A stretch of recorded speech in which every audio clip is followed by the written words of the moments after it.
Salutations, my fellow lovers. It is Matty here today with week 7 of the H.A.M Radio Podcast. And it is me, the LoneVaultWanderer, joining again at 6 in the morning. Thanks, Matty. No problem.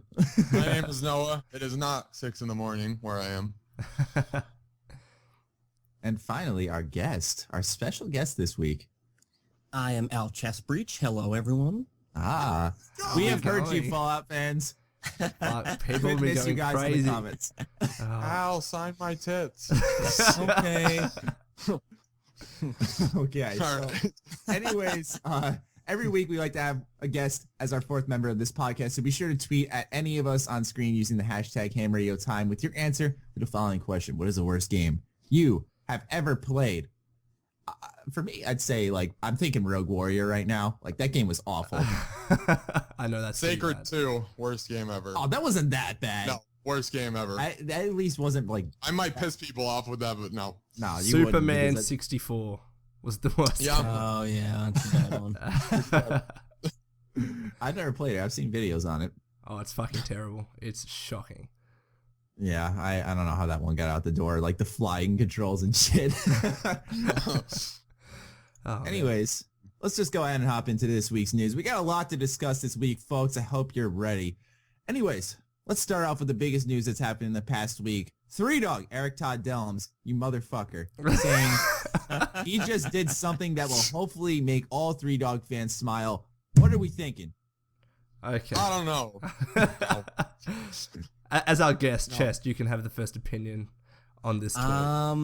I mean, obviously, of course, the first thing would be he's doing voice work for the next Fallout. But I don't know. The first goofy thing that came to mind was he's doing a comedy album just of himself as 3Dog, and it's 2.5 hours long, and you can download that and put that in your game, and that's all that's happening. And there's cheap audio, laugh tracks that get played, an actual radio station. Yeah. It's actually a really good idea, and I'd be just as happy if you actually went through with this. Could you not? Yeah, sign me up for that, please. Yeah. What are you thinking, Lone? I don't know if he went around and made a video on this or not. I don't remember. No, I didn't, but I don't know with 3Dog. He's always tweeting out cryptic things that seem to come around and bite him in the ass. I was thinking first thought that it was the Shoddycast video. I know that he was in talks with them, and I think he's done work with them in the past. I'm not too sure. On the Witcher lore videos. On the Witcher lore, that's it. So possibly that, but when I watched your video, Matty, you made a really good point in saying that it's this narrative of this wastelander talking to his robot going out through the wasteland. So maybe he'll appear in a certain segment of that episode. I mean, who knows? It's really confusing. Yeah. I'm still stuck on the fence with the fact that there was that segment of time where anytime he said something got fought, he had to make sure it wasn't a tease, and then here he is stepping out and essentially teasing. That's what everyone's going to take it as, and he knows it. So why would he do it? He likes to make the hype. He likes the attention. That's not the first time I've heard that. A lot of people think that, I think he's such a good guy, but a lot of people think he just loves attention, And it may be as simple as that, He is 3Dog, so I mean, exactly. That is true. big personality. Exactly. What was I going to say? It has been a week since this tweet, and he hasn't said anything. Usually a following day or two, Lone, as you and I both know, he'll usually spin and be like, oh, that wasn't anything. Just kidding. Yeah, exactly. he'll go back. Literally, he'll just backtrack real fast and then hop off Twitter when he gets flamed for it, and it's this awful, vicious cycle that happens to him far too often. I keep doing this every time. He does it, and then he just faps to the videos that are made out of it. Yes, talk about me. Oh God, Rule 34 for friggin'. No, I'm sure he's not that bad. Yes. But if it was to do with Fallout 4, in sense of the timing, it makes sense. I mean, voice actors are brought on late in the process, so who knows? You're entirely right, because my prediction, we'll go back to a question we've been asked in the podcast. I think it was during our second week or something, when we think this game's gonna be released. If this falls into my prediction of a fall 2015 release, then you're right, Lone, that this invitation to start voice acting now would be absolutely perfect timing. Exactly. You got 7 months or so. It's done. Yeah, voice acting, just audio recording. It's one of the last things done. Exactly. You got to have the facial animations right and everything. So But I think to myself all the time, like he's not going to be called 3 Dog in Fallout 3. He's got to be called Fallout, or he's got to be called 4 Dog in Fallout 4. Like it's just 7 Dog. Ow! Yeah, like, it's just got to count up like that. It doesn't work the other way. And if it isn't, I know someone will make a mod that will just edit his name, and that's it. To Fallout to 4 Dog. There are mods everywhere. It's like 3.5 Dog, 3.1. They should do that if they make a Fallout 3 remastered. 3.5 Dog. That's a good one. Anyways, let's move on to our next news bit here. Destiny gameplay designer joins Bethesda Game Studios. Allow me to, before I go on any further, specify. A lot of you guys thought it was just Bethesda in general, and he was joining ZeniMax Online or something. No, on his personal Twitter, he himself stated it was Bethesda Game Studios, and he was quite excited, mind you.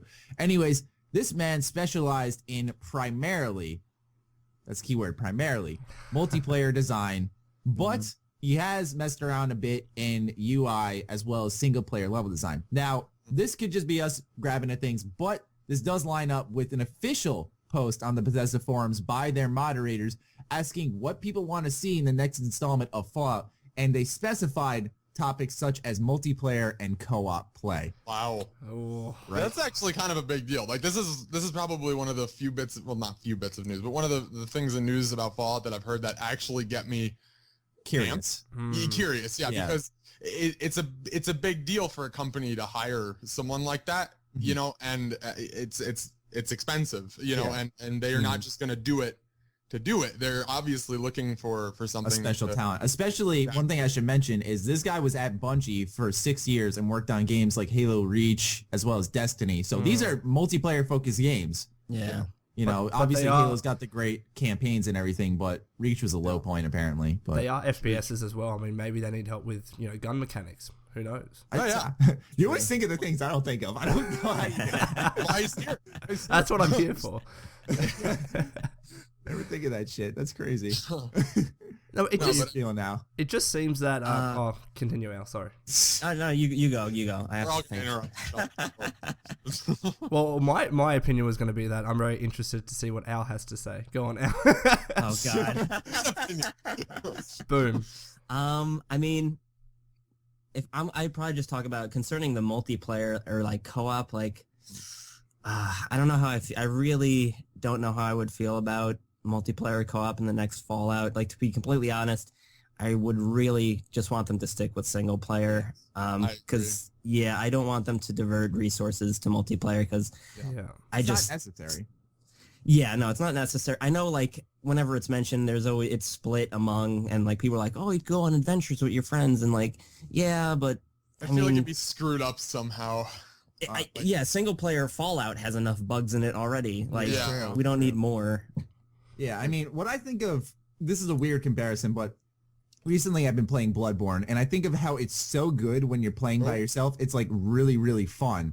But when you invite a friend in to do like multiplayer, it's like a whole different game. It's almost like it's a lot easier. It's not as rough and tough and like atmospheric. You don't get as immersed. And I feel like, though they're two totally different games, don't get me wrong, I feel like if you compare those two in this term of like multiplayer to single player, that'd be the same thing for Fallout, where it'd just be this totally less immersive experience if you had a friend in there. Some people argue that one additional co-op player would be great, but I feel like it would be at the sacrifice of a lot of good single player mechanics. Yeah, definitely. And Al, you made a great point that there's already enough bugs in single player Bethesda games, you know. I mean, like you said, it would be definitely fun, and I think co-op would be better than like. Yeah, I don't know if they would have a deathmatch. Team deathmatch. Yeah, team deathmatch goes into VATS and the whole game freezes. I think of like Max Payne 3 multiplayer where like like you do that bullet time thing, but it only freezes in your cone of vision, and like I don't know, it worked perfectly fine. Noah, you and I know that well. It worked perfectly fine. Good multiplayer. Yeah, but like it was crazy how it worked. So it could work for Fallout technically, but I don't want to see. I personally stand on the line. I don't want to see any form of multiplayer. What's funny though is that there was one of my viewers dug up an article from Video Games 24/7. And it was an interview with Pete Hines about why games like Skyrim or Dishonored didn't have multiplayer, and it was just because they say it's not necessary. Exactly. And I wonder, maybe they're just hiring this guy for his expertise. That's entirely possible. But and he also has other skills too. I mean, exactly. Just multiplayer. Yeah, exactly. It's just that was his main focus. But it's just one of those things where if they're saying, this is why we don't want games to be going into multiplayer is because it's not worth it. It doesn't have to be multiplayer. Yeah. It just, it's a two-sided thing. You can look at it two different ways. It could be for the multiplayer. It could not be for the multiplayer and just expertise. Well, you would think... Sorry. No, you go. Sorry. Now, you would think that they would try to bring on an entire team, not just one person as well, because multiplayer is a huge thing. And I don't think they have enough resources within BGS to actually support that, in my opinion. Mm-hmm. That's a good point. It's even if it is multiplayer, at least they're hiring someone who definitely has experience, though. So, and that's a good point as well. If it is gonna, it's not gonna be a secondhand thing. But Destiny sucks. Well, that's the story. Destiny sucks, but not because of the multiplayer. Mm-hmm. It's so dry. You're entirely right. You're entirely right. It was more so well, here's the thing. He's a gameplay designer, and the design of the gameplay in Destiny was fucking abysmal because it was this constant farming JRPG epitome grinding. The reason I use JRPG is because you go in there, you kill a few things, you cycle around these few side quests, get experience, get shitty loot, and that's it, Yeah, but I think that was more than one person's fault. I don't think, no, it's not him entirely. Don't get me wrong. Please go to the mole rat farm and kill 15 mole rats to level up. Fall out on the line. I can see it now. Kill myself. Oh, no. Oh, no. Anyways, good discussion there. Let's move on to something a little more shocking, I'd say. Fallout 3 world records. They are insane. Someone beat the game in 18 minutes and 53 seconds. How in the fuck? I take 100 hours to take my time, do a little side quest and main quest and everything, gradually work my way to the end. 18 minutes. This game, what the fuck is wrong with you? Even think about it. It took me 3 hours to get from Megaton to the Rivet City. To Rivet City. I can't do that in 20 minutes, 18 minutes. Come on. It's interesting because I watched the original world record set last summer. I think it was 20 something minutes, I want to say. And it's actually insane what they do to speed run Fallout 3. There's little dips that you can do to fall through the map. Another thing is that when they're sprinting across the map, I think it is to Rivet City, they use enemies chasing them and hitting them in the ass basically to jumpstart them and send them further. And they jump and they get hit in the air and they jump a lot further. And it's just these little things that knock off time. Right? That. I think speedrunning is crazy. There's only one game I know for a fact that I can't anymore, but during its time I could speedrun and it was Dishonored because I played that game no tomorrow when it came out and you did. Yeah, that's one game I had memorized. But I love this one. Does anyone here find speedrunning appealing? Yeah, I do. I enjoy it. Only because a few months ago, somehow I stumbled upon speedruns and I was like, oh, and I watched some guys speedrun on Vice City, GTA Vice City. Oh, yeah.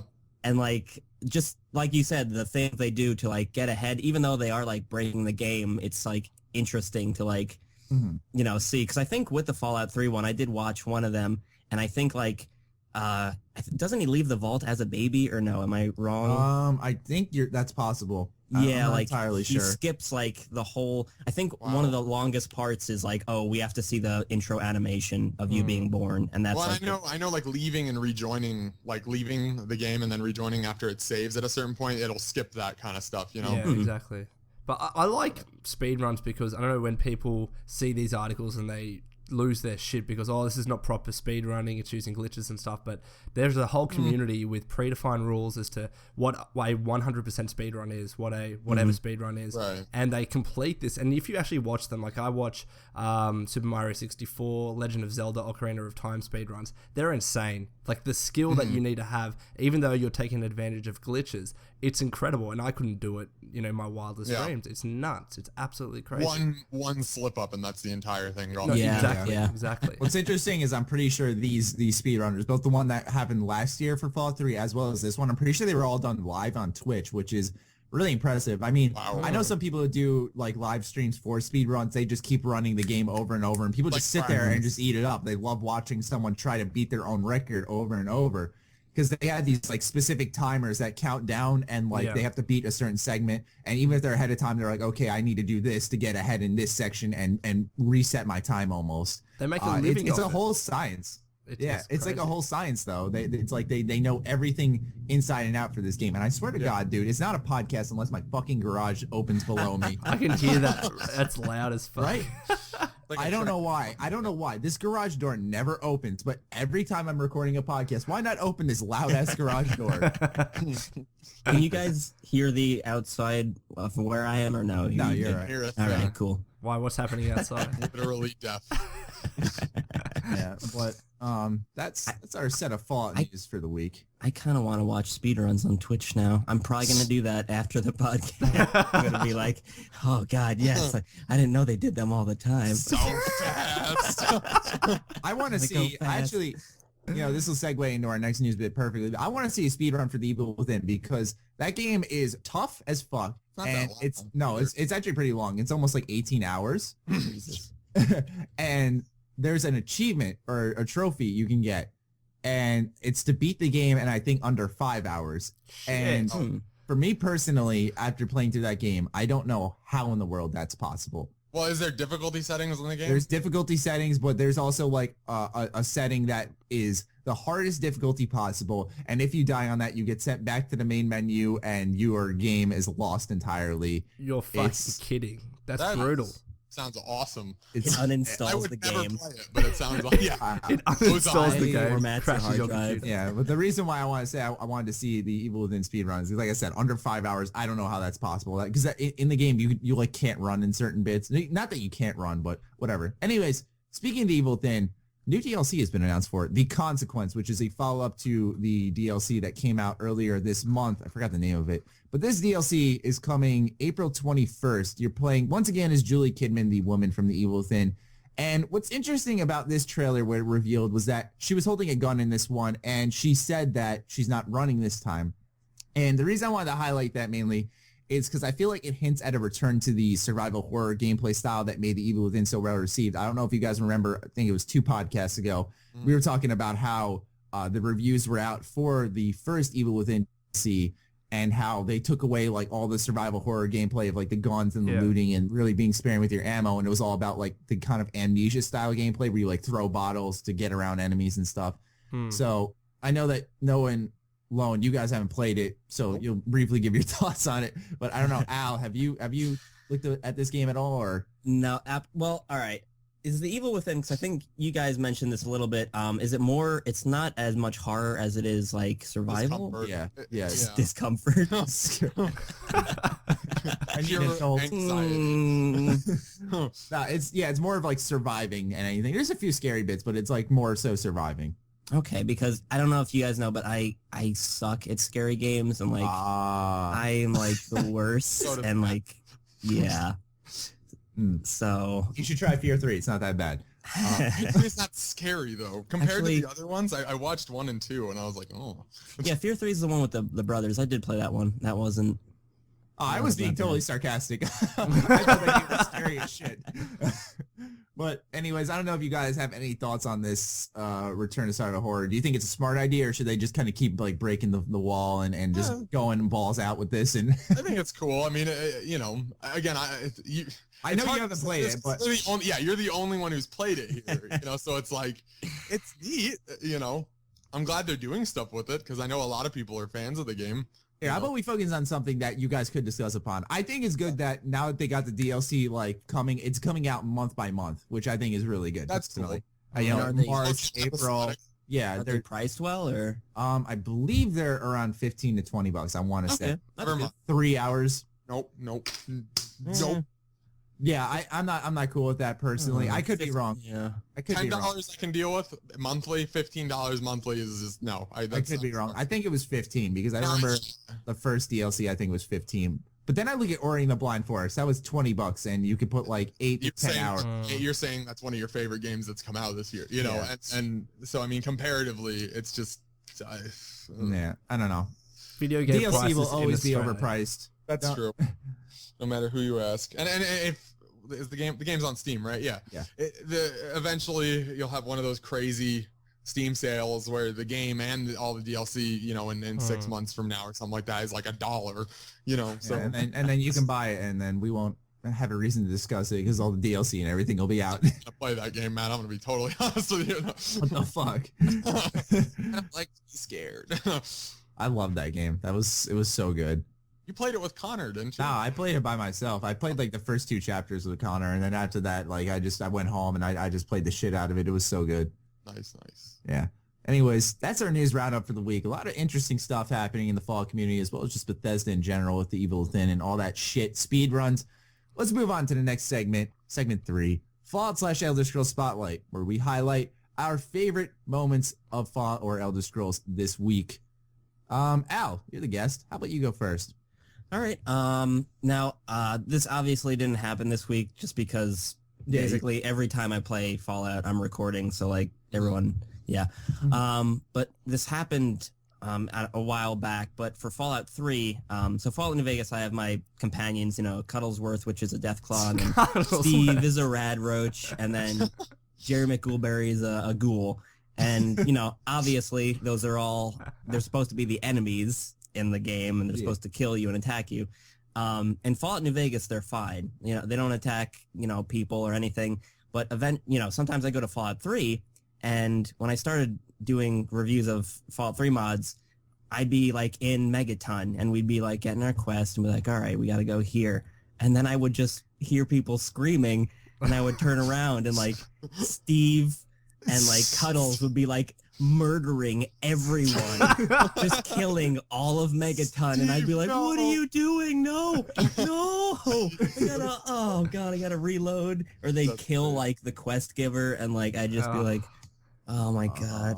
Fucking Cuddlesworth. I hope you have the mod. I'm guessing you do. It's what's the mod that like automatically saves your game like every 5 minutes? Oh, Chasm, yeah. Yeah, you definitely had that, right? Yes. Yeah, that's it's a lifesaver. Yeah, definitely. I love that. I remember having to do that on console, just like with my finger, pressing start and then going to save. Yeah, that was difficult. Let me tell you. No, it was just because the game crashes so much, and like I've lost progress that way. So Nissan has beaten me over the head about getting Chasm because I'd always eat my words. I'm like, I don't need Chasm. My game would crash. I'd lose like half an hour of progress on stream, and I'd be like, well, fuck. Well, fuck. Would anyone? What the fuck's up? Who would like to go next? I want to see Noah squirm. You're going to have to say something now, Noah. I like to see Noah squirm. Right.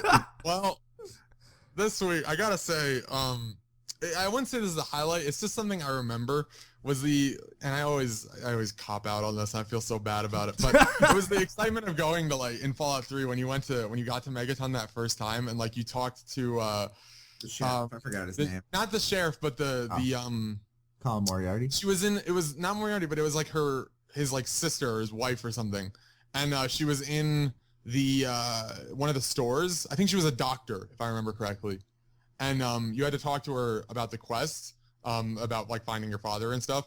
And it was just, I don't know, it was really cool to me because when I initially played Fallout 3, I didn't really know what I was getting into. So like I was like just playing this and I was just like glazed over of like what is going on, like, but in a good way. Speaking of Megaton, can someone explain to me the outer dome of Megaton? What is that exactly? Is that like trash? It's just like a trash wall? I believe it's I think it's the shell of like a plane. But really quickly, you actually reminded me of an actual highlight, which is the rock that is around Megaton that has a 50 cal sniper in it. Oh yeah. Some armor in it too, if I remember. I forgot about that. Yeah. Yeah, it's like a hollowed rock. Yeah. But beginner's tips: if you're about to play Fallout 3, go to the hollowed rock.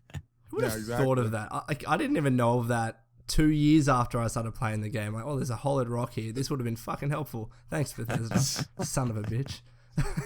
I really hope in Fallout 4 though that they really do go like and do what they did with Fallout 3 with these extra little like just those things. Like remember how I highlighted the comic mini game that I found in Hubris Comics in Fallout 3, or like this hollowed rock where it's like stuff that you find over time. You know, obviously they don't put it there thinking, okay, 2 years down the line, they're going to find this. But like, you know, like I just hope they put the extra little things after the game's done with development. They put it there because they can, yeah. Someone got off their lunch break one day and was like, yeah, I kind of want to do this, you know, and they just did it. Wait, which video game was it recently that had a bunch of penises or something like that? And then they had to delete them? Do you guys remember Penis that? Simulator?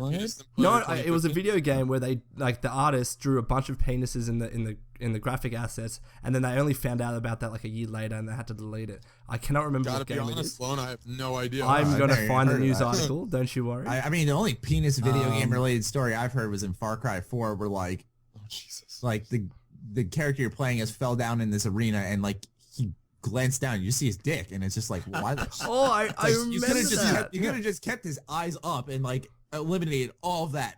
They had to show how many polygons were on the dick. Yeah, it was actually like show it all. I didn't play it, or like I don't remember this part specifically because I didn't notice it because it happened so fast. But I saw a video on it.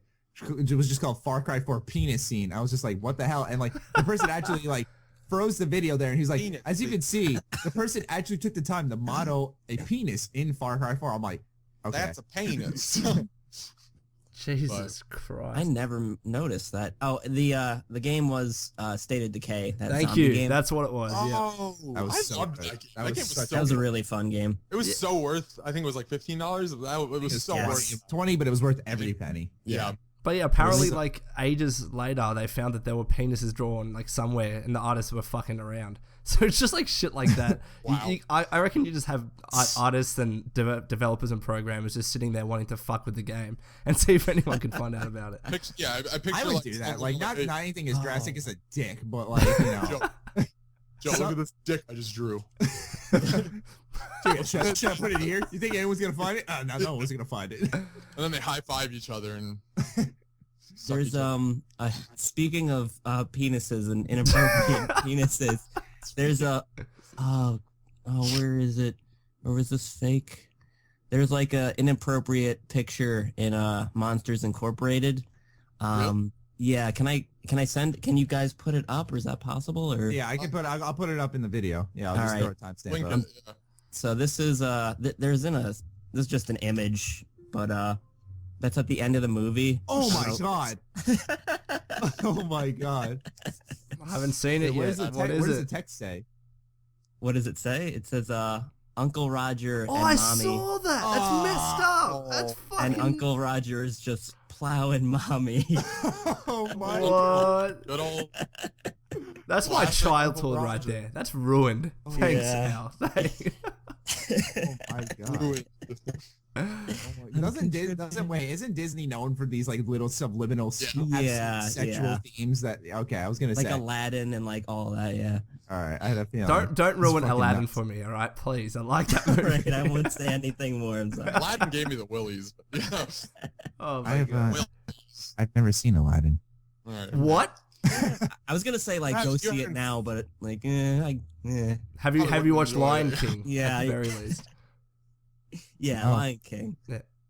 Have you seen The Emperor's New Groove?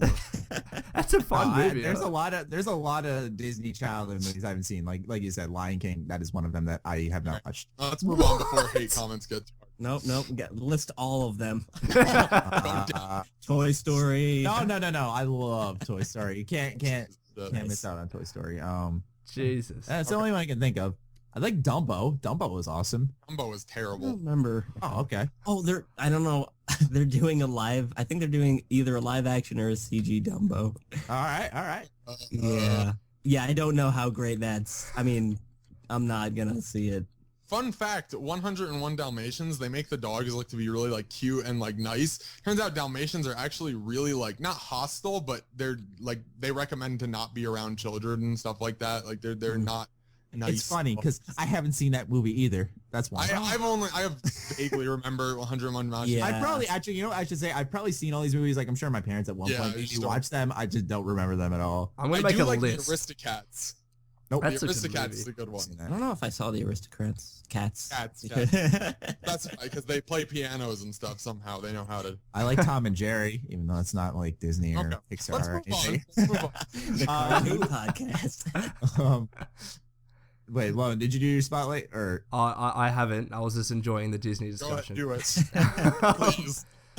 No, Say mine for the end because it's a bit of a rant, you know how I get. Oh, fair Go enough. ahead, Lone. My spotlight, it's a bit of a weird one. When I started getting into PC gaming and modding Fallout, there are some fucked up mods on the Nexus site. God. Like, See Lydia naked. like it's and like there's a specific category for like adult and non-adult. That's how bad they are. Yeah. And you scroll through them, and some of the imagery you see, like, no, I'm not going to install that in my fucking game. Now, I'm not going to name names, but I'm sure you all know what I'm talking about. It's fucking messed up. I one time, I shit you not, this actually happened. I posted a picture on my Twitter saying like just looking for mods ... and it was like a picture of like a Fallout New Vegas nudity mod. And I was just like, you know, why would I put that in my game? And someone's like, why wouldn't you put that in the game? It's for immersion. And like I was just like, how? And like he was actually, I don't want to say he was arguing me, but he was actually defending the mod. Like he was serious. At first I thought it was a troll. I was like, how? Ha ha ha ha. And you know, he was like, oh well, you know, it really brings the game to life in a certain respect. I'm like, just stop. This is the same person who watches hentai for the plot. Hentai. Chill. I get to know them before anything happens. Anyways, we'll move on to my spotlight here. Mothership Zeta, you suck. That is all. Okay, what is the point of this DLC, honestly? Can know. someone explain to me this alien bullshit? It's like, it sounds like lore. No. It sounds like a good idea on paper. It really does. Like, aliens, but it's like an Easter egg thing, and you ruined it by making it a full DLC and actually being serious about it. If they were just joking around, cool, you know, but they took it totally seriously because it is a Fallout game. It should be serious, but why aliens? Well, it's like, I'm going to relate this back to Battlefield. I don't know if you've ever like taken notice of this, but The dinosaur things? The dinosaur thing, yeah. Battlefield always like kind of hints at it, and no one really know like why. Like everyone's kind of like, huh, you know. But it'd be the equivalent. Now this could be actually awesome. Battlefield releasing like a map set in like Jurassic Park. Basically, that would be so cool. My point is, it's kind of like fan service. Now, Battlefield would do it in a way that no one would take it seriously, but I see what you're saying, that like it could kind of ruin it's taking a joke and a step too far. Yeah, I mean, in a way, it didn't take itself seriously because of the amount of OP weapons they give you. Like that, you just absolutely destroy anything after that DLC. But I just wonder why they really put it there. Because it's just, it's so pointless. Like, especially after, I think Point Lookout was the one before that. And that was like really like a kind of a deep, dark type of DLC. And then you followed up with a spaceship one. Well, I can imagine, like, the thing is, I don't think it's aged well. That's the thing. Because I do remember at the time, like back then, I thought it was cool. You know, especially when it first released. But like looking back on, or playing it now, I just played it last night as we record this podcast. Today on Saturday, that it just wasn't fun. It wasn't. No, they're just going through the motions. Yeah, it was very rarely that like there's a moment in Fallout where I'm like, this isn't fun, and like Mothership Zeta was that moment. Well, you say that they didn't take it seriously. What they did take seriously is that they tried to pin the entire nuclear war on aliens. That was fucking stupid. And, like, it completely ruined the story. I don't know. Yeah, they could have kind of gone just really crazy with it and just done something. I don't know what, but you know. The South Park Stick of Truth is a perfect example of how you do aliens in a video game. Oh, that was hilarious. I never played it, but I did see it. I watched like an entire Let's Play of that game just because I didn't have the money at the time to buy it, but that was hilarious. Yeah, so I won't spoil it.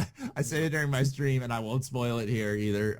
It's just such a good game. It's so funny. I think, like you said, like Point Lookout was so kind of dark that they kind of wanted to go the opposite end of the pendulum, and they kind of went maybe a little too far. Yeah. So the point of just obscurity.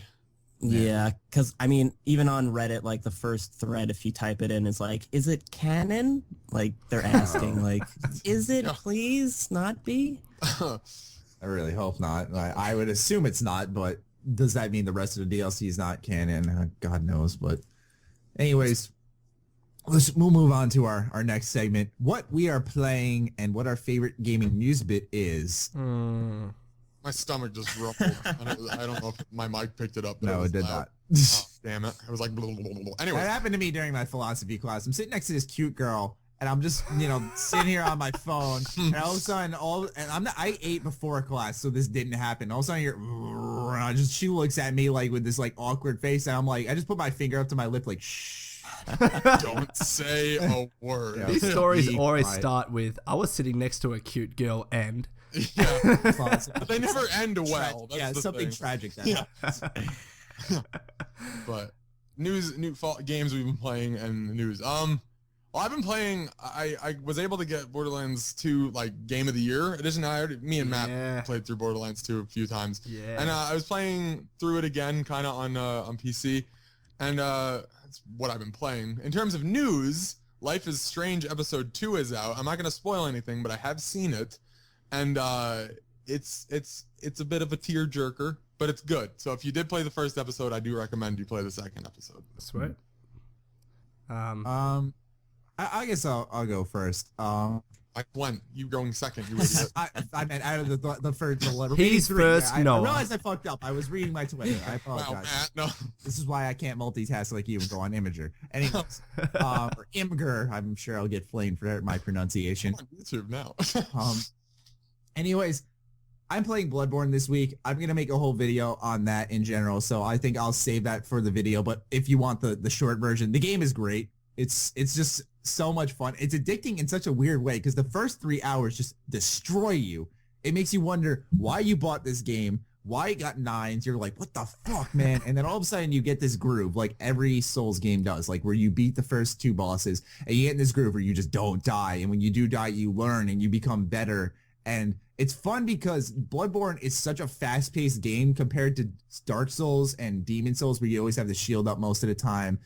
It's such a fast-paced game that's why I'm pretty sure I can see myself beating this game now because I loved like dodging around because it's not like where a lot of times Dark Souls I felt my shield saved me a lot. It wasn't my skill. Where in Bloodborne, when I beat a boss, it's because I was moving around them the whole time. I was there outskilling them and beating them, But anyways, I'll get more into Bloodborne in a separate video. What I want to highlight this week is these godforsaken remasters. Oh, we're at it again. We talked about Modern Warfare 2. Now last week, I think, a little bit. Yeah, maybe. I think. Actually, no. I think it was 2 weeks ago because I think Lone left right at the gaming news bit. But whatever. Regardless, remasters, they're getting worse because now we're getting God of War 3 and Devil May Cry 2. Now, Devil May Cry 2 is somewhat dated. I can, to a degree, understand that. But here's 2 things that are wrong with both these remasters. You have an HD saga for God of War 1, 2, 3, and then you have, what's it called? The 2 on the PSP that have been remastered. You have that whole set remastered that you can get right now for probably like $20 at GameStop. Why are you remastering 3 for the PS4? Money. That's why. Devil May Cry 4. Why are you remastering that when you just remastered DMC Devil May Cry, which came out 2 years ago, which is ultimately, in my opinion, a much better game than Devil May Cry 4. Why are these remasters coming out? I understand people say it's free money, but when there's already previous iterations in a way of these remasters already out, why did they exist? It seems like a waste of money at this point. Well, not only that, and these remasters never look, with the exception of probably The Last of Us remastered, I can't think of a remaster that I've ever looked at and been like, holy shit, it's always like, it's just really a res upscale. Yeah. And then a few texture changes. Now, I'm not saying that's easy to do. It's not, but again, it's not a whole game exactly. It's never like this amazing, holy shit, but again, The Last of Us, the non-remastered edition still looked fucking amazing as was, I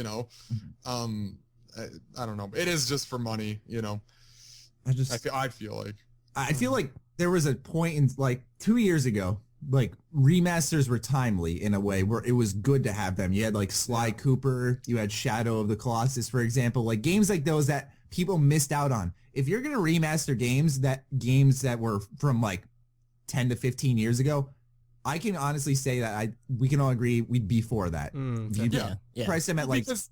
If the game was not released, I'm sorry to interrupt you, but if the game was not released in HD, then okay, fine, a remaster makes sense. But the God of War, that was already in an HD resolution. There's no reason to change that kind of stuff, you know, and exactly quote unquote upscale. You know, it's like you're not upscaling anything. You're just adding like high res textures. I'm going to try to be as little biased as I can, but for example, like if you remaster Knights of the Old Republic, this is an RPG that a lot of people a little biased. It's an RPG that a lot of people have played, but like I'm saying that probably a good generation of gamers have missed out on because it was available only on the original Xbox. It's now on PC. You can play it here, but I'm just saying that some people don't have the gaming PCs to run it. You know, that's a game that should be remastered and experienced now to see what a true good RPG was back in the day and how it still holds up today, but also how it kind of set the standard for RPGs leaps and bounds.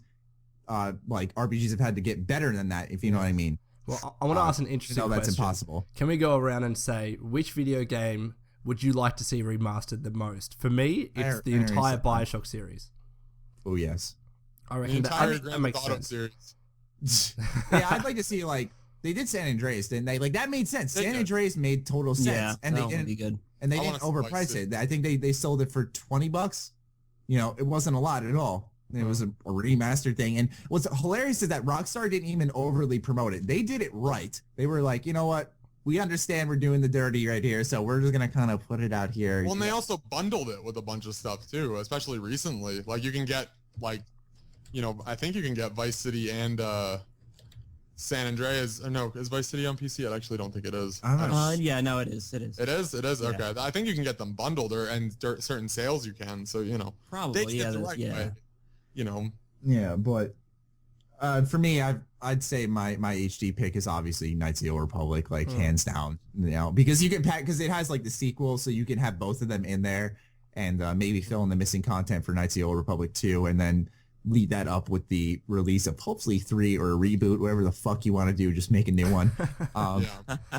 Al, what are you thinking? What would be your ideal HD remaster? I was looking if there are any mods. I'm sure there are, but I'd say the original Deus Ex. Have you guys played that? Yeah. You're gonna make one of our listeners very happy. Vault of Daedalus, he's a huge Deus Ex fan, so I'm sure hearing that he's I love that game, and if they did a remastered, I would definitely pick that up. Human Revolution was awesome. It was fun. There was a little tweet I saw out there that was totally true. There's a remaster for everyone, but I feel like the reason why I want to highlight God of War 3 and Devil May Cry 4 is because there's no reason for them. I understand that there's big God of War fans. I like God of War personally. I'm not a big fan of it, but I like it.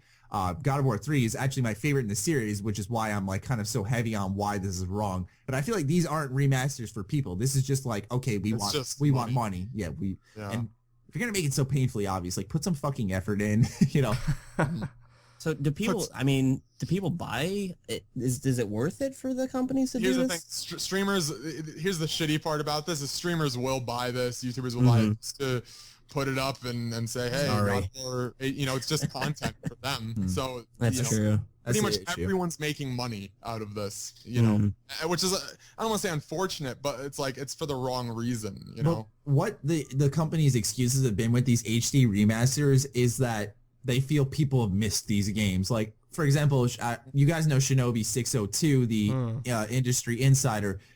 He's been posting pictures. I don't know if he beat the game, but he was posting pictures of DMC Devil May Cry because he missed it originally on the 360 and PS3. So he picked it up for the PS4 and Xbox One with the new remaster. So that's like the company's excuses lately is that, oh, well, if people missed the game, you know, now they can play it on their new shiny systems. And it's just like, no, if they missed it, systems aren't expensive nowadays where if you missed out on a handful of amazing PS3 games or a handful of amazing 360 games, get together $200 and you can get a amazing catalog of games with the system. Really, like it's dirt cheap now.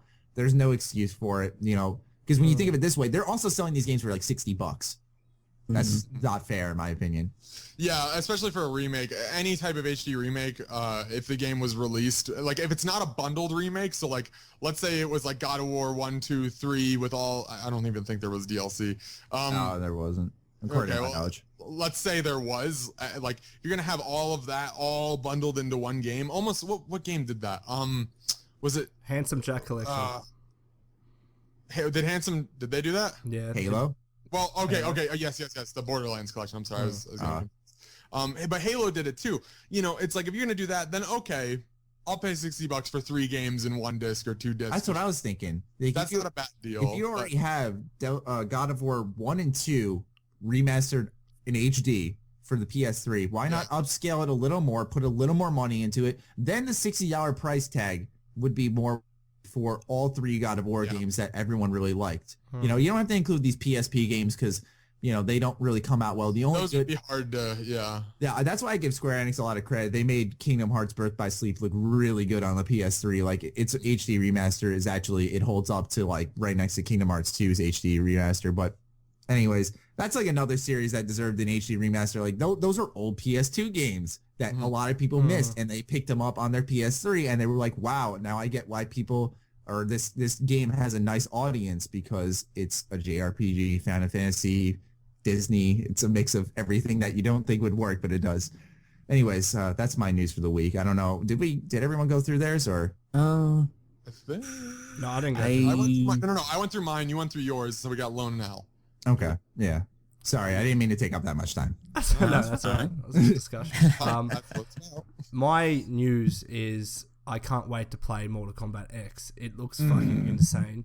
Mortal Kombat was a game that I used to play ridiculous amounts when I was a kid, and then I think it was Mortal Kombat 9, which they banned in Australia, which was fucking fantastic. And now this is coming out because we have the R18 rating, and if you've seen the fatalities, like, you have eyeballs popping out, you have hearts being ripped. It's insane. Oh my God. Did you see the new Aaron Black trailer? Oh, it's nuts! It's fucking crazy. He like throws his like gas grenade in this dude's stomach and then shoots it, and just his head starts like blowing out steam. It's like they've gotten so creative with the fatalities in this game. I can't wait.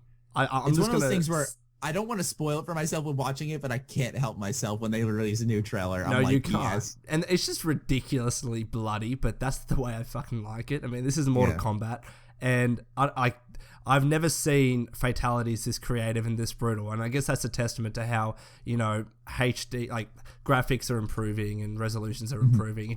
It seems more and more realistic. I fucking love it. I love it. That's the awesome part about next gen is now that things, I mean, it's coming out on 360 and PS3, but you know, it's mainly a next gen focused game. I feel bad for anyone who buys it on the older systems personally, because I can already foresee issues with the game, because there's so much like meta game stuff going on and online stuff, and like it just seems like a lot for the older systems to process. But I can't wait to see like Katana and stuff. She was like my favorite character in the last Mortal Kombat. She was overpowered. You know? I remember in the first Mortal Kombat. She had such short combos. They were always like 4 hits. Let's put it this way. I bought Mortal Kombat 9 and had it for about a month. Played it with Matt.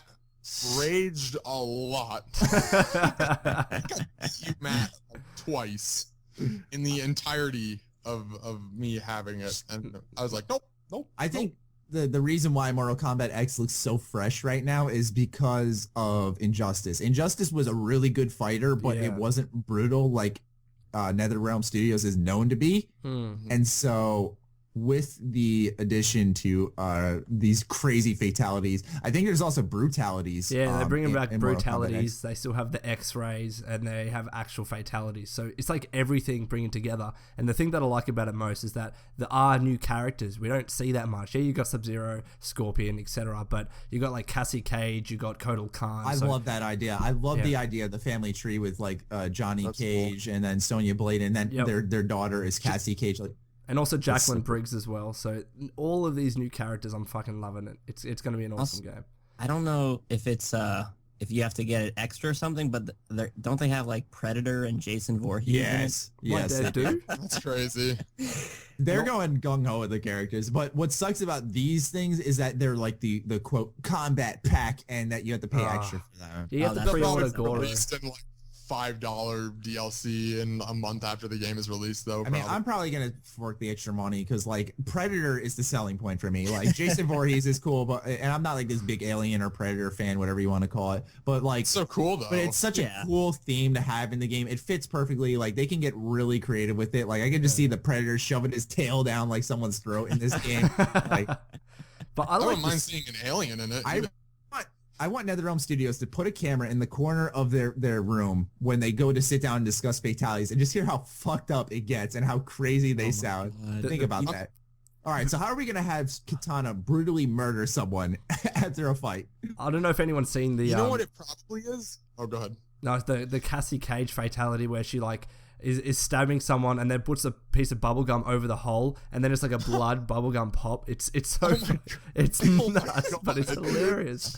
Oh my god, Jesus, that's crazy.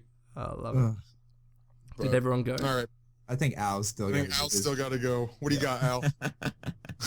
So it's news or a game I'm playing. You can do both. You can do both. All right. Well, I've recently been playing a lot is Carmageddon Reincarnation.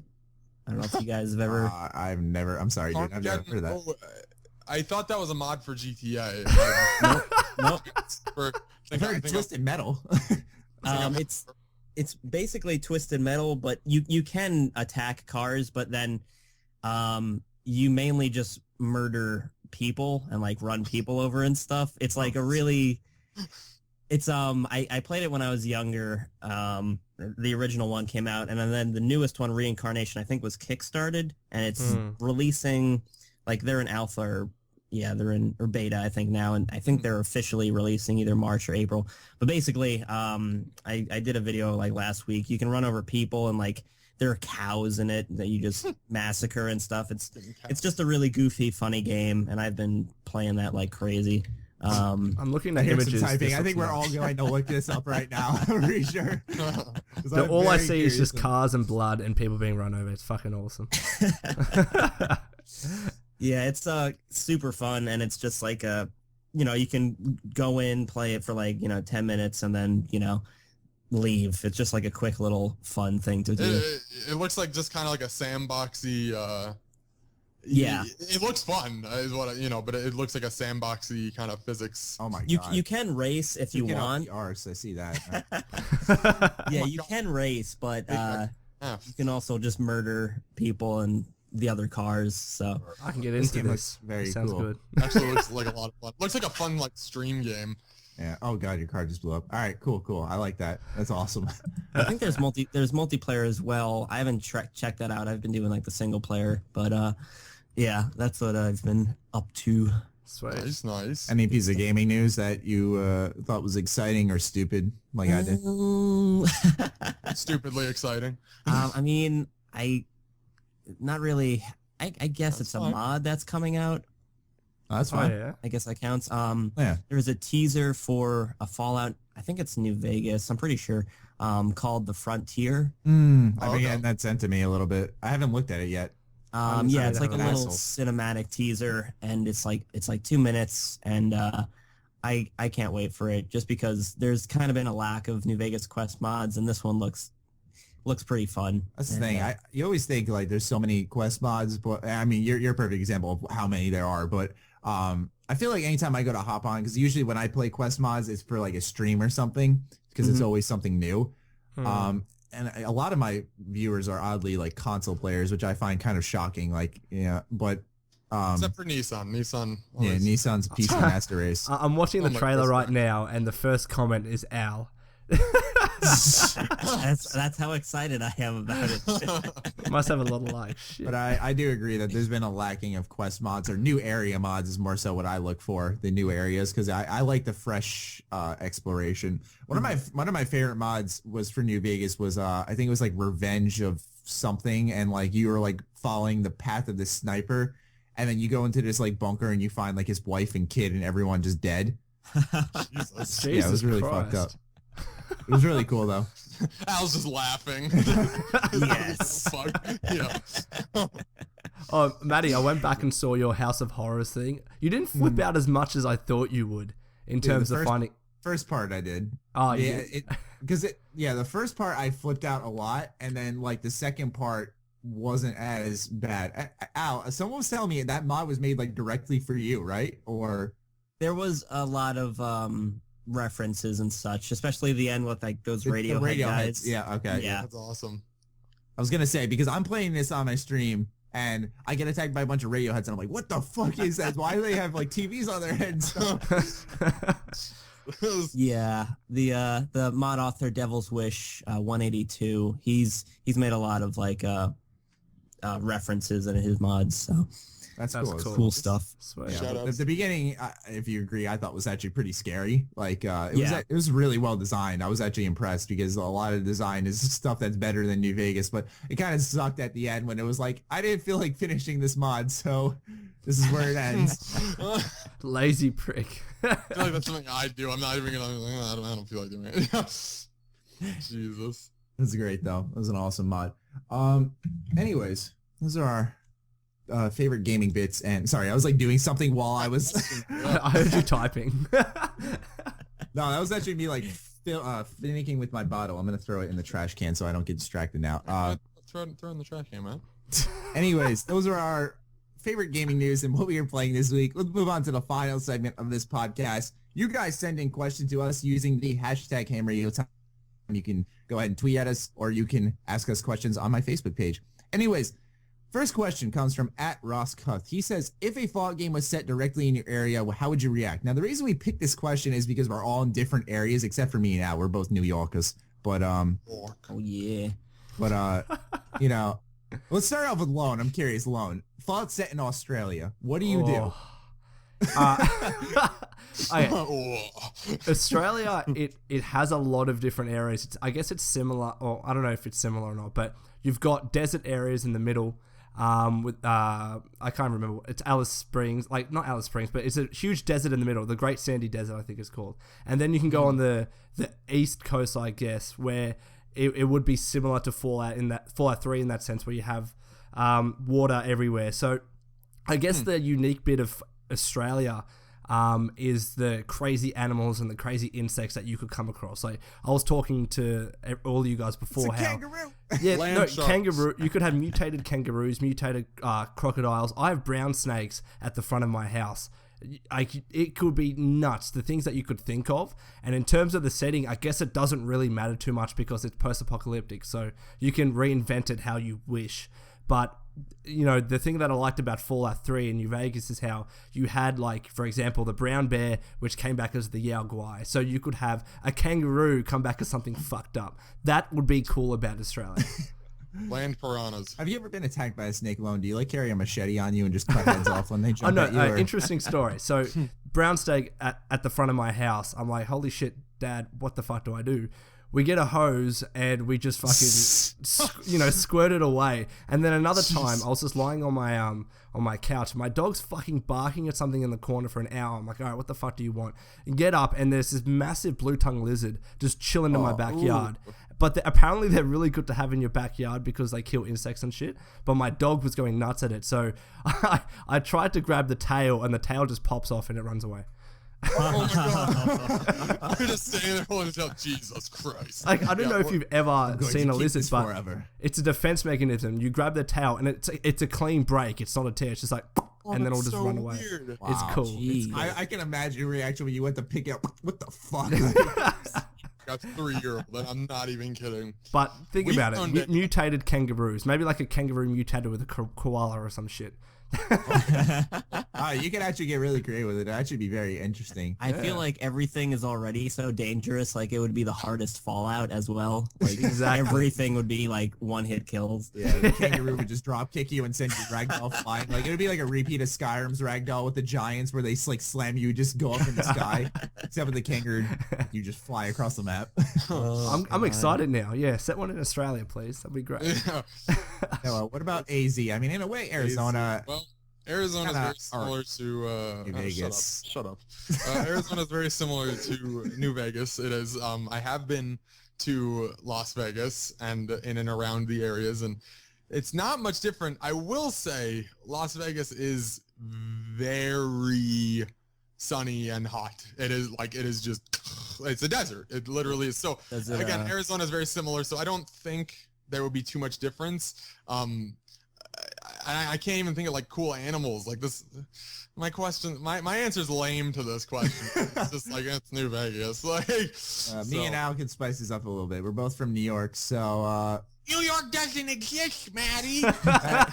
Let's pretend New York exists. Okay, so New York exists. That's where we're going from. But now that I'm thinking about it, like, it's a very popular city. Why wouldn't they nuke us? And like, no, they it would missed. be. They missed. Well, unless it had like a house defense system, possibly. Yeah, I don't know. Now, see, I feel like New York would be interesting, but it's because everyone thinks the first thing they think of, at least for me personally, is Times Square. You're like, oh, that'd be cool. Then you think outside of Times Square, you're like, it's a bunch of alleys, and I'm talking New York City specifically. It's a grid-based city. Yeah, so they have to lay out a ton of fucking buildings. Okay, it has enough landmarks to make it work, but I don't know. I don't think New York City. I feel it would be more like, because in Fallout 3 it was like, all right, there's the White House, but everything else is destroyed. So like it would be, I think it would be a lot of like the landmarks are there, but the stuff in between them is just like tons of rubble. Mm-hmm. Yeah. And like you said, like it probably would be nuked to hell. It'd be kind of cool if everyone in Manhattan was a ghoul or something, and like you were the only non-ghoul, or if you played as a ghoul. Are you talking like friendly ghouls or like the it would be ferals? Maybe both, probably. Yeah, like both. All right. Yeah, no, that would be interesting. That would actually be a cool little dynamic. My thought was always just like, because Bethesda can get creative with it, you can have these areas be entirely obliterated and then have a reimagining of what New York City would look like post-apocalyptic being rebuilt, sort of, not fully like perfect rebuild, but like, using scrap metal and stuff to like kind of, New Vegas, to reconstruct the area in a way, like putting up defense walls around like the perimeter of Times Square and having that be like the host of something, they can get really creative with it. Overwhelming, like New Vegas. You walk inside, wow, this is like a 2x4 area with nothing to do. This is it. I feel like Central Park would be like a really cool. That would be cool. Giant squirrels. Oh, Statue of Liberty would be great. Oh my god. Giant squirrels. Giant squirrels. There'd be like a DLC for like New Jersey and Staten Island. Yeah. Just like the Jersey Shore, yeah, of the wasteland, giant which pretty much already is a wasteland. No, you do this. New Jersey, you go to New Jersey in the DLC, and it's the most beautiful place ever. That would be ironic. It would finally be the Garden State. I have no idea what you're all talking about. Hashtag just American things. Pigeons. A lot of deadly pigeons. That'd be I mean, we're pigeons, rats, squirrels, sewer monsters, like people flush alligators down the toilet. Yes. Oh my god, yes. I don't fucking know. Hated Ninja Turtles. Anyways. Yeah. No, that would be awesome. That'd be so cool. I remember that would definitely be like a bunch of tiny turtles and like a sewer. Yeah, like they did in Borderlands 2. Remember, like they had the crazy names, but they were essentially Ninja Turtles. It was like a pizza delivery quest in Borderlands. Oh yeah, I remember that. That one was so good. And like you walk inside, they got these ridiculous names, but they all resemble like Leo, Raph, Donnie, Michelangelo, and stuff. And so knew them off. Did you know that Donatello is now dead? You're gonna fucking say that. But no, I think that would be neat. Next question. Mine comes from @NerdAustin. He says, in Fallout 3, I like the Operation Anchorage DLC. Do you think there could be another VR pod that maybe in China? You have to insert the comma yourself. Yeah. Okay. So what I think he's asking here is just, would there be other VR pods that could take us to simulated areas of different parts of the Fallout universe, aka, just Europe is one that a lot of people really want to see in general. I want to see Italy. That'd be neat. China. Yeah, we need to see European China. I'd like to see. But that's the thing. It'd be great if they only did it in VR. DLC, don't make a full game. Don't more. Just a little bit in piece and kind of like an hour and a half, 2 hour kind of adventure over there, and then all right, I'm done. Because part of the charm of Fallout is the Americana and whatnot. Insert angry European people in the comments down below who can't stand that people. You don't know shit. Yeah. It's always an argument between like the Americana and patriotic. Like they're two separate things in terms of context and stuff. It's crazy. I personally didn't really like Operation Anchorage though. It was good memories of like, my first DLC for Fallout 3. What like the plot wasn't bad either. It was just more so the area. I think that proves how crucial area is to Fallout, because if the area sucks, Mothership, Zeta, Anchorage to a degree, then it's not as fun. I wasn't a huge fan of the pit either. Really? I like the You weren't a huge fan of the pit. Weapons, but it was creepy to me. I don't know. Yeah, that's awesome, a good thing. Yeah. It wasn't bad. Auto axe, baby. Fan of it. Yeah. Plus, you could kill a baby. You could, exactly. You could eat it. Yeah. Cannibalism for the win. I mean, do you guys want to see like these VR pods, or do you think that should have just stayed back in Fallout 3? What's the like? Would there be other VR DLCs? I see. That's the thing. I don't know if he's. What would you like to see? Like, I'm assuming that's like if there was something like that, you know. I don't know. I mean, there's for just a bunch of VR pods in a room, and you could just go to different places for the hell of it, or if he's just saying in a bunch of DLCs. I wouldn't like to see a bunch of DLCs set around VR pods, because I feel like then you're thinking to yourself, well, this is just a simulation in a game, which is a simulation of its own. So that's kind of like, who cares? Well, I think it would be cool if they used it in the terms of like showing cutscenes in a way, like going into a VR pod and seeing what happened before the Great War. Yeah, that'd be cool. And in different countries too. Only as like a DLC. Yeah, or just as a cutscene in general. Like, okay, we're gonna go in the VR pod, see what happened here, and fill in a bit of this mystery. Yeah. I'm thinking I'm thinking more of like a game making viewpoint, because they have all the assets of like everything's blown up. So if they do anything in the past, it's gonna just so many assets they have to recreate. That's true. And but I mean, yeah, Europe would be cool, or just any place. I mean, I know if they did like China, like if you're in China, like one of the first complaints would be like, how are you why is everyone speaking English? I'm sure they would figure something out.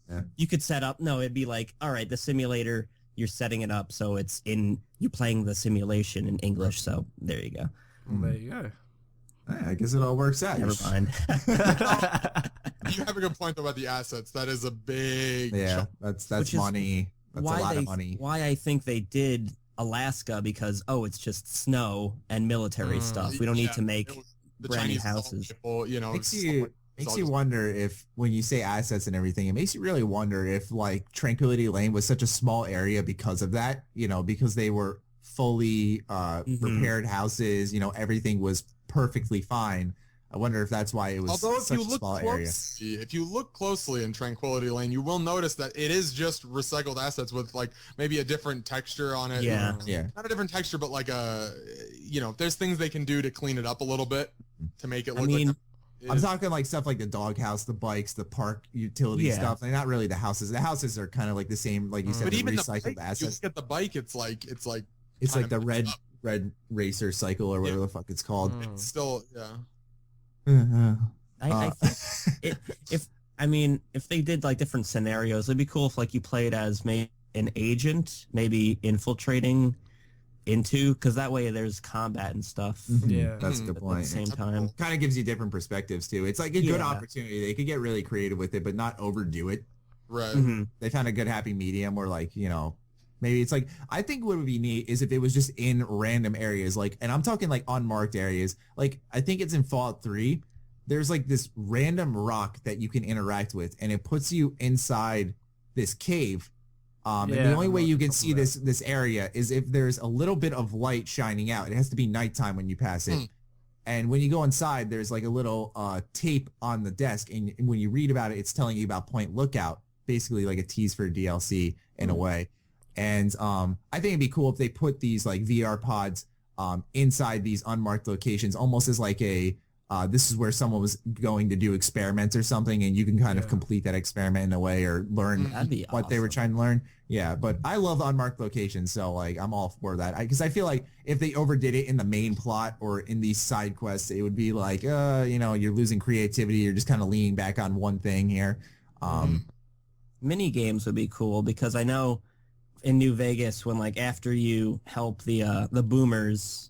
And you're like, oh, those VR pods. I got an entire plane for you that can fly. Can I go in those? And they're like, nah, sorry. It's like, I got you an airplane. I had this hilarious thought of when, and it's not going to make anyone laugh, but when I when I said like Bethesda's leaning back on like one idea, I just thought of Todd Howard leaning on a crutch and it just breaking. That's awful. I'm an awful person. The crutch would be made out of the Enclave. Just the bad guys. The Daleks of Fallout. I don't know if anyone watches Doctor Who, but I don't. But I'm sure someone got it. Someone's like, yeah. Hey, Anyways, our third question comes from a Facebook user by the name of Jacob Solonakar. He asks, this one's for you, Al. Would you rather have Jerry, Cuddlesworth, or Steve as a companion in Fallout 4? As in, he's saying you could only pick one here. Oh, Jesus. Like, I have to murder the other two. Well, if you want. One, kill one. Let's go. Oh, God. Oh, all of these are going to hurt. All right. Well, if I... let's just go with me keeping one. I don't want to fuck any one of my companions. Not even Steve? It would... I mean, it'd be Jerry because Cuddles is a death claw and Steve is a rad roach. That's disgusting. So Jerry's just a ghoul, which is, but You've offended Steve. It's a human being. He shows his ass to everyone, Steve, so it's okay. This is a slut. Yeah, basically. Depends how deadly the area is in Fallout 4, because I'd go with like Cuddlesworth personally. It's like, yeah, I mean, death Cuddles. companion. Cuddles is good. Cuddles, he's good, but he's like goofy and like he gets in the way a lot and he hides. So if there's a firefight, he'll hide behind or in front of me and I'll be screaming at him. So I'm gonna cut Cuddles out. Cuddles gone. Oh, All no. right. Now we got Jerry. He's a ghoul, so Jerry can use weapons and stuff, but he's kind of a dick to me sometimes. He kind of hangs out with Cuddles like when there's a battle and like so. And Steve's I don't. He's like a genius as well. I know he's a rad roach. He's like he has doctorates and he's he's a little slutty though. Oh, but Jesus Christ. Well, he wears the fishnet stockings a lot, too. Yes, exactly. Yeah, it's behind the scenes, but he does do that. I'd go with Steve because he's the smartest, even though he's a rad roach. And plus, like, I'd put him on my shoulder, and we'd go for adventures and stuff. So It's like your Pikachu. I'm gonna go with You're like Ash and Pikachu. yes, exactly. Alan is Rad Roach. Steve, yeah. Like, don't evolve. That's Baby. probably the best question we've ever gotten. Yeah. You learned far too much about my companions than you ever wanted to know. It's like you said, Steve's a little slutty. I'm like, well, Yep, it's there. Wait, Well, he shows how his is ass to everyone. Steve slutty? Like, can you explain? Well, you know how the animation for the rad roaches they like flap their wings. yeah. All right. Well, I say that's him showing his ass off.